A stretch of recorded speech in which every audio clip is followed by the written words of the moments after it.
Plastic bottle potato farming.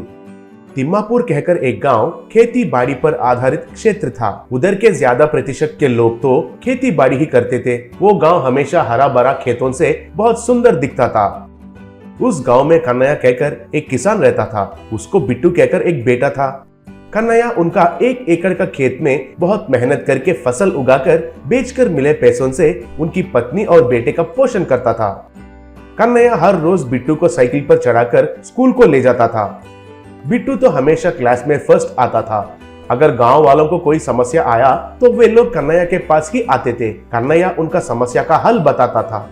उस साल सही से बारिश नहीं हुए। सारे किसान बहुत दुखी हो गए। वे उनके गांव का प्रेसिडेंट मुन्ना के पास जाने के लिए सोचे, लेकिन प्रेसिडेंट मुन्ना तो बहुत लालची था। ऐसे ही पैसों के लिए जितना हद तक भी जा सकता था। सारे किसान मिलकर प्रेसिडेंट मुन्ना के पास गए। तब प्रेसिडेंट मुन्ना किसानों से क्या बात है पूछा। तब एक किसान, प्रेसिडेंट जी, आपको तो पता है इस साल बारिश अच्छे से नहीं हुए। हम तो बीज तो बोजे, लेकिन अगर खेत में पानी नहीं आएगा तो बहुत मुश्किल हो जाएगा, कहा। तब प्रेसिडेंट, तो इसके लिए मुझे क्या करना चाहिए? मेघराज को फोन करके बारिश बरसाओ कहकर कहना है क्या? कहकर हंसा। तब कन्हैया, इधर सारे किसान पानी नहीं है कहकर परेशान से है तो आपको हंसी आ रहा है, कहा। तब प्रेसिडेंट, क्यों रे कन्हैया, तुम्हारे पीछे किसानों का सपोर्ट है कहकर बहुत ज्यादा ही मुंह चला रहे हो। समस्या तो अभी बताए है ना, इसके बारे में क्या करना है सोचता हूँ, अब तो जाइए, कहा। तब कन्हैया, आपको कुछ भी करने की जरूरत नहीं है। हमें क्या करना है पता है। आप इस गांव का प्रेसिडेंट है, इसलिए आपका कर्तव्य आप निभाएंगे तो बस है, कहा। तब प्रेसिडेंट, क्या पानी के समस्या के लिए तुम्हें क्या करना पता है? वो क्या है जरा बताइए, मुझे भी सुनना है, कहा। तब कन्हैया, हमारे गांव के लिए डैम से पानी थोड़े दिन के लिए खेतों को देने के लिए कलेक्टर साहब को अर्जी करना है। इसके लिए आपका मदद चाहिए और आप जरूर हमारा सहायता करेंगे। अगले साल तो इलेक्शंस आ रहे हैं ना, हमारा वोट आपको चाहिए कि नहीं, कहा। तब प्रेसिडेंट कुछ नहीं कर पाया और कलेक्टर से बात करके उस गांव के खेतों में डैम से पानी आए जैसा किया। सब सारे किसानों का समस्या का हल मिल गया है कहकर बहुत खुश हुए। कुछ दिन के बाद उस गांव को विदेश से एंड्रयू कहकर एक बिजनेसमैन आया। वो उधर उस गांव का प्रेसिडेंट से बात करने लगा। एंड्रयू, देखिए प्रेसिडेंट जी, आप कितना लालची है मुझे पता है। आपको मैं एक अच्छा ऑफर देता हूँ। मैं इस गांव में एक फैक्ट्री लगाने के लिए देख रहा हूँ, लेकिन इस गांव के किसान उनके खेतों को मुझे नहीं बेचेंगे कहकर मुझे अच्छे से पता है। इसलिए उन लोगों को पानी नहीं मिले जैसे खाएंगे तो उनके खेत सूख जाएंगे और जमीन भी सूख कर कोई काम के लिए नहीं रहेगा। किसानों को उनके सूखे खेतों को बेचने के अलावा और कोई रास्ता नहीं मिलेगा। तुम्हें क्या करना है कि उनके खेतों में डैम से पानी नहीं आए जैसा किया तो बस है, कहा। तब प्रेसिडेंट मुन्ना, सर आप तो सही कहे थे सर। इस गांव में 1 नंबर का लालची कमीना मैं ही हूँ सर। पैसों के लिए कुछ भी कर सकता हूँ और आप जैसे कहे थे वैसे ही इस गांव के खेतों को पानी नहीं मिले जैसा करना है तो पहले आप मुझे थोड़ा पैसे एडवांस में देना होगा। मुझे भी बहुत सारे लोगों को पैसे देना पड़ता है ना सर, कहा। तब वो विदेशी मुन्ना को पैसे दिया।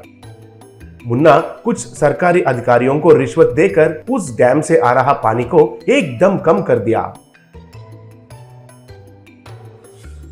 अब किसानों को क्या हो रहा है समझ में नहीं आ रहा था। सारे किसान कन्हैया के पास जाकर पानी का समस्या के बारे में कहे।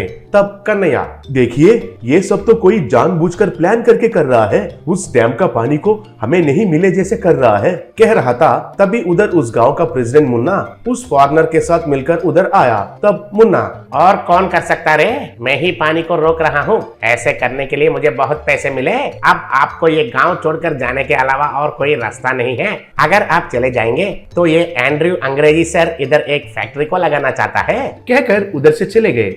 तब कन्हैया को पूरा बात समझ में आने लगा। तब कन्हैया, मेरे प्यारे किसान मित्रों, अब मुझे क्या करना है कुछ समझ में नहीं आ रहा है। हमारे पास तो ज्यादा पानी नहीं है और जमीन में भी जल कम होता जा रहा है। हमारे पास तो एक ही एक कुआं है, कहा। तब कन्हैया का बेटा बिट्टू, बापू वो कुआं बस है बापू, हमारे खेती बाड़ी के लिए, कहा। तब कन्हैया, ये तुम क्या कह रहे हो, पूछा। तब बिट्टू, बातों से नहीं करके दिखाता हूँ, कहकर उनका पोटैटो खेत में कुछ प्लास्टिक बॉटल्स को लेकर आया, नीचे आलू के पौधे को छड़ी लगाया और ऐसे एक एक पौधे के पास एक एक छड़ी लगाया। बाद में उन छड़ियों को वाटर बॉटल्स को बांधा।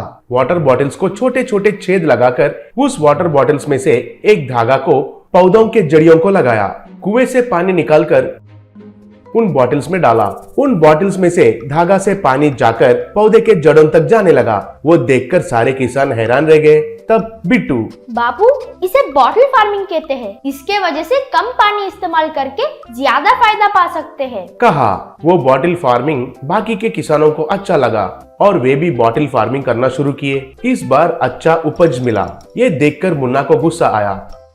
तब वो विदेशी एंड्रयू किसानों को उस गांव से खाली नहीं करवाने के लिए उनका पैसा वापस देने के लिए मुन्ना को पूछा। मुन्ना नहीं दे पाया, इसलिए एंड्रयू उनके आदमियों से मुन्ना को बहुत पिटवाया। अगले साल अच्छे से बारिश होने लगे और किसान भी बहुत खुश हुए।